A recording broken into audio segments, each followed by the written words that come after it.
Hi friends, welcome back to Rank Craft PSC.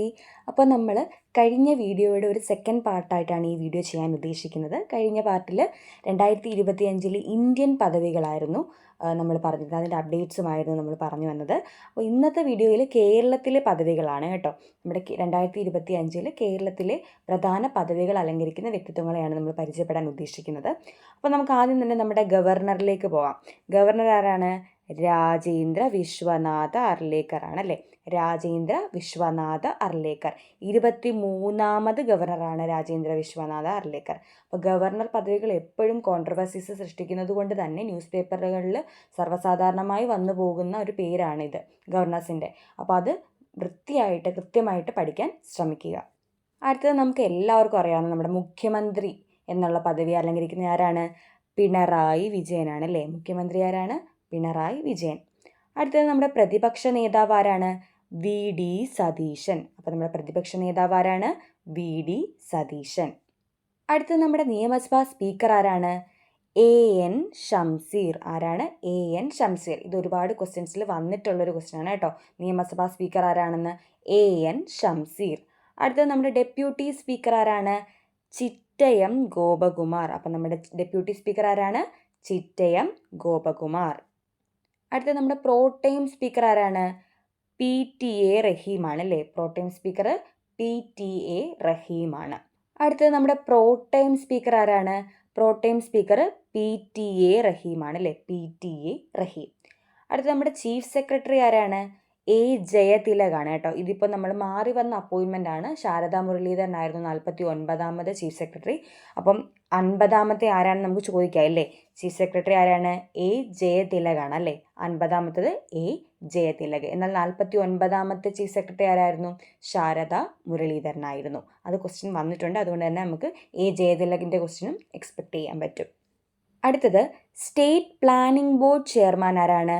Pinarayi വിജയനാണ് അല്ലേ. പിണറായി വിജയനാണ് സ്റ്റേറ്റ് പ്ലാനിംഗ് ബോർഡ് ചെയർമാൻ. അതായത് ആസൂത്രണ ബോർഡ്, സംസ്ഥാന ആസൂത്രണ ബോർഡ് ചെയർമാനാണ്. നമ്മുടെ മുഖ്യമന്ത്രി ആയിരിക്കും എപ്പോഴും ആസൂത്രണ ബോർഡ് ചെയർമാനായിട്ട് വരുന്നത്. പിണറായി വിജയനാണ്. എന്നാൽ നമ്മുടെ വൈസ് ചെയർമാൻ, സ്റ്റേറ്റ് പ്ലാനിംഗ് ബോർഡിന് തന്നെ വൈസ് ചെയർമാൻ, ആസൂത്രണ ബോർഡിൻ്റെ വൈസ് ചെയർമാൻ ആരാണ്? ഡോക്ടർ VK രാമചന്ദ്രനാണ് അല്ലേ. ഡോക്ടർ VK രാമചന്ദ്രനാണ് നമ്മുടെ വൈസ് ചെയർമാൻ, സ്റ്റേറ്റ് പ്ലാനിംഗ് ബോർഡിൻ്റെ വൈസ് ചെയർമാൻ. അടുത്തത് നമ്മുടെ അഡ്വക്കേറ്റ് ജനറൽ ആരാണ്?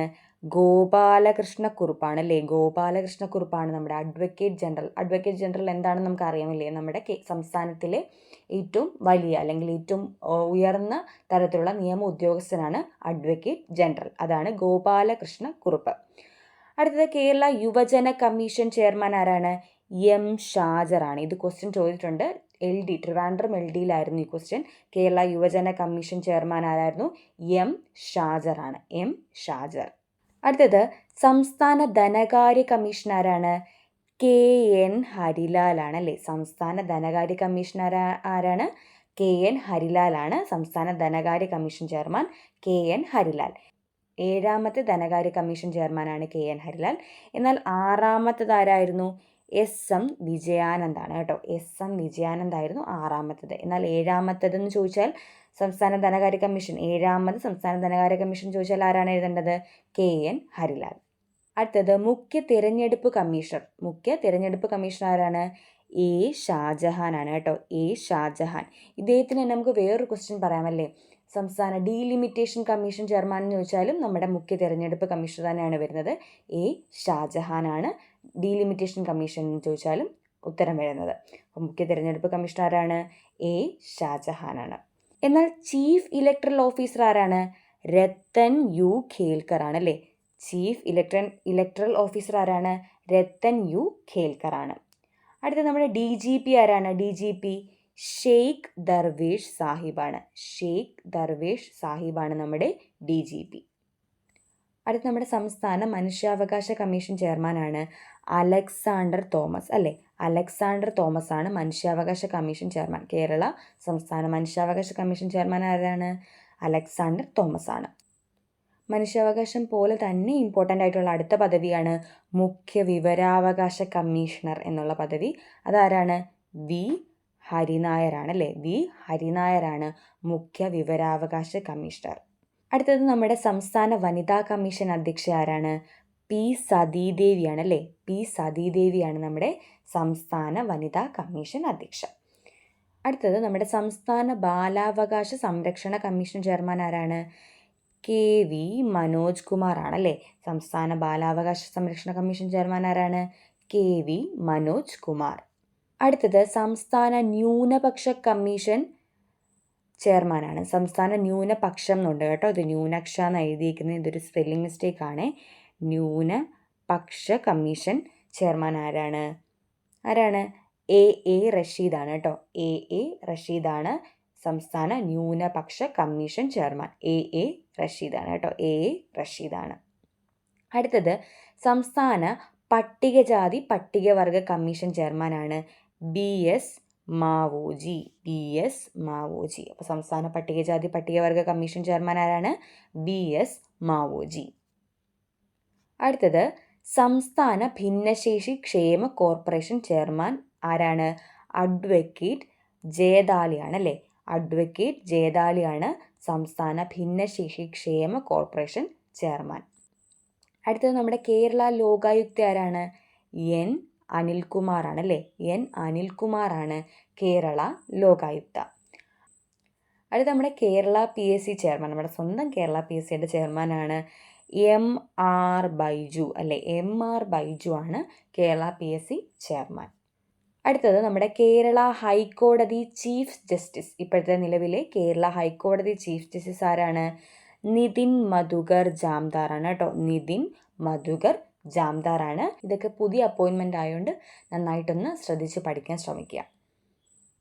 അടുത്ത നമ്മുടെ കേരള അഡ്മിനിസ്ട്രേറ്റീവ് ട്രൈബ്യൂണൽ ചെയർമാനാണ് ജസ്റ്റിസ് CK അബ്ദുൾ റഹീം. അപ്പോൾ നമ്മുടെ കേരള അഡ്മിനിസ്ട്രേറ്റീവ് ട്രൈബ്യൂണൽ ചെയർമാൻ ആരാണ്? Justice CK Abdul Rahim. അടുത്തത് Kerala state sports council chairman. നമ്മുടെ Kerala state sports council chairman ആരാണ്? യു ഷറഫ് അലി ആണല്ലേ. യു ഷറഫ് അലി. ഇതും ചോദിച്ചിട്ടുള്ള PYQ ആണ് കേട്ടോ, മുമ്പ് ചോദിച്ചിട്ടുള്ള ക്വസ്റ്റ്യൻ ആണ്. Kerala state sports council chairman U Sharaf Ali. അടുത്ത നമ്മുടെ കേരള കലാമണ്ഡലം കൽപ്പിത സർവകലാശാലയുടെ ചാൻസലർ ആരാണ്? മല്ലിക സാരാഭായി ആണ് അല്ലേ. മല്ലിക സാരാഭായി ആണ് നമ്മുടെ കേരള കലാമണ്ഡലം കൽപ്പിത സർവകലാശാലയുടെ ചാൻസലർ. അതുപോലെ തന്നെ കേരള കലാമണ്ഡലം കൽപ്പിത സർവകലാശാലയുടെ വൈസ് ചാൻസലർ ആരാണ്? പ്രൊഫസർ ബി അനന്തകൃഷ്ണനാണ് കേട്ടോ. പ്രൊഫസർ ബി അനന്തകൃഷ്ണനാണ്. പ്രൊഫസർ ബി അനന്തകൃഷ്ണനാണ് കേരള കലാമണ്ഡലം കൽപ്പിത സർവകലാശാലയുടെ വൈസ് ചാൻസലർ. മറ്റേതാരാണ്? ചാൻസലർ ആയിരുന്നു മല്ലിക സാരാഭായി. എന്നാൽ വൈസ് ചാൻസലർ എന്ന് ചോദിച്ചാൽ ആരാണ്? പ്രൊഫസർ ബി അനന്തകൃഷ്ണനാണ്. അടുത്തത് നമ്മുടെ മലയാളം മിഷൻ ഡയറക്ടർ ആരാണ്? മുരുകൻ കാട്ടാക്കടയാണ് അല്ലേ. മുരുകൻ കാട്ടാക്കടയാണ് നമ്മുടെ മലയാളം മിഷൻ ഡയറക്ടർ എന്ന് ചോദിച്ചാൽ മുരുകൻ കാട്ടാക്കടയാണ്. അടുത്തത് Kerala Lalithakala academy chairman Murali Cheeroth. Kerala Lalithakala academy chairman ആരാണ്? മുരളി ചീരോത്താണ് നമ്മുടെ കേരള ലളിതകലാ അക്കാദമി ചെയർമാൻ മുരളി ചീരോത്താണ്. അടുത്തത് കേരള സാഹിത്യ അക്കാദമി ചെയർമാനാണ് കെ സച്ചിദാനന്ദൻ. ഇദ്ദേഹത്തിൻ്റെ പ്രത്യേകത ഇപ്പോൾ സ്ഥാനം ഒഴിഞ്ഞു നിൽക്കുകയാണ് കേട്ടോ. അപ്പം വേറെ മറ്റൊരാൾ വന്ന് റീപ്ലേസ് ചെയ്യാൻ സമയമായിട്ടുണ്ട്. എന്നാലും നമ്മളിതൊന്ന് പഠിച്ചു വെക്കുക. കെ സച്ചിദാനന്ദനാണ് കേരള സാഹിത്യ അക്കാദമി ചെയർമാൻ ആയിരുന്ന വ്യക്തി. ഈ റീസെൻ്റ് ആയിട്ടാണ് അദ്ദേഹം സ്ഥാനം ഒഴിഞ്ഞത്. അടുത്തത് കേരള സംഗീത നാടക അക്കാദമി ചെയർമാനാണ് മട്ടന്നൂർ ശങ്കരൻകുട്ടി. അപ്പോൾ കേരള സംഗീത നാടക അക്കാദമി ചെയർമാൻ ആരാണ്? മട്ടന്നൂർ ശങ്കരൻകുട്ടി. അടുത്തത് കേരള ഫോക്ലോർ അക്കാദമി ചെയർമാനാണ് OS ഉണ്ണികൃഷ്ണൻ. അപ്പം കേരള ഫോക്ലോർ അക്കാദമി ചെയർമാൻ ആരാണ്? OS ഉണ്ണികൃഷ്ണനാണ് കേരള ഫോക്ലോർ അക്കാദമി ചെയർമാൻ. അടുത്തത് നമ്മുടെ റീസെൻ്റ് ആയിട്ടുള്ള ഒരു അപ്പോയിൻമെൻ്റ് ആണ്, അതുകൊണ്ട് തന്നെ ചോദിക്കാൻ സാധ്യതയുണ്ട്. കേരള ചലച്ചിത്ര വികസന കോർപ്പറേഷൻ ചെയർമാൻ കെ മധു ആണ് കേട്ടോ. കെ മധു. അത് ചോദിക്കാൻ കാരണം എന്ന് പറഞ്ഞാൽ നമ്മൾ ഇത്രയും നാൾ ഈ സ്ഥാനത്തിരുന്നത് ഷാജിയൻ കരുണായിരുന്നു. ഷാജിയൻ കരുൺ നമുക്കറിയാം ഇപ്പോൾ മരണപ്പെട്ടു.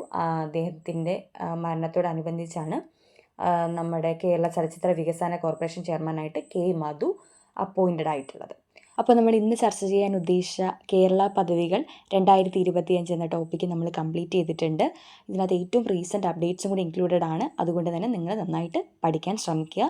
ഞാൻ ആദ്യം ഇൻട്രഡക്ടറി പാർട്ടിൽ പറഞ്ഞതുപോലെ തന്നെ നിങ്ങൾ ആദ്യം ഈ വീഡിയോ ആണ് കാണുന്നതെങ്കിൽ ഇതിന് തൊട്ട് മുമ്പുള്ള 2025 ഇന്ത്യൻ പദവികൾ എന്നൊരു വീഡിയോയും കൂടെ ഞാൻ ഇട്ടിട്ടുണ്ട്. അതും കൂടി ഒന്ന് കണ്ടാൽ ടോട്ടൽ ഒരു ഐഡിയ കിട്ടും. എല്ലാ പദവികളെയും പറ്റിയിട്ട് നമുക്കൊന്ന് പഠിച്ചെടുക്കാൻ സാധിക്കും. അപ്പോൾ അത് നിങ്ങൾ കാണുമെന്ന് പ്രതീക്ഷിക്കുന്നു. ഇതുവരെ ഈ വീഡിയോ കണ്ട എല്ലാ കൂട്ടുകാർക്കും നന്ദി.